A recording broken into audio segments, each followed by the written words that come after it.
Welcome to Bigg Boss updates. మరి ఇప్పుడే promo చూసాను. ప్రోమో చూసిన తర్వాత అర్థమైంది ఏంటి అంటే మరి నామినేషన్స్ కూడా ఇంకా కొనసాగుతున్నాయి. ఇప్పుడు కూడా ఈ రోజు కూడా మరి ఇప్పుడు నామినేషన్లు చూసుకుంటే మాత్రం చాలా మంది ఫస్ట్ వీక్ సంజనని ఎలా అయితే కార్నర్ చేశారో సో ఈ వీక్ లో మాత్రం నాకు మాస్క్ మ్యాన్ హరీష్ ని కార్నర్ చేస్తున్నట్టు అయితే నాకు అనిపించింది. సో ఆయన చేసిన దాని వల్లనే కార్నర్ చేశారని కూడా అర్థమైపోయింది.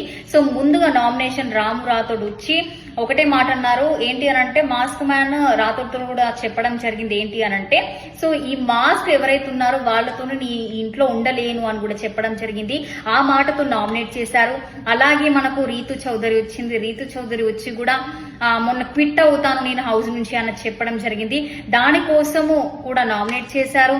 అలాగే నెక్స్ట్ మనం చూసుకుంటే మాత్రము ప్రియా వచ్చి కూడా మాకు ఫ్యామిలీస్ ఉన్నాయి అనే విధంగా కూడా కొంచెం బయట మాకు కూడా ఉంది కదా అనే విధంగా మాట్లాడడం జరిగింది. సో మీ వల్లనే నేను నెగిటివ్ అయ్యాను విధంగా కొంచెం డిస్కషన్ అయితే జరిగింది. సో వాటి వల్ల ప్రతి ఒక్కరైతే మాస్క్ మ్యాన్ హరీష్ అయితే నామినేట్ చేయడం జరిగింది.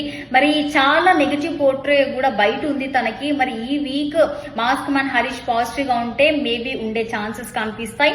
ఒకవేళ లేకపోతే మాత్రం సెకండ్ వీక్ లో మాత్రం ఎలిమినేషన్ లో చూసుకుంటే మాస్క్ మ్యాన్ హరీష్ బయటకు వచ్చే అవకాశాలు అయితే చాలా కనిపిస్తున్నాయి మనకి.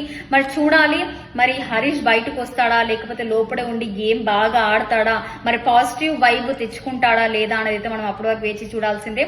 మరి ఇది ఇప్పటి వరకు ఉన్న ప్రోమో అప్డేట్. మరి నెక్స్ట్ అప్డేట్ తో మళ్ళీ కలుస్తాను. Thank you.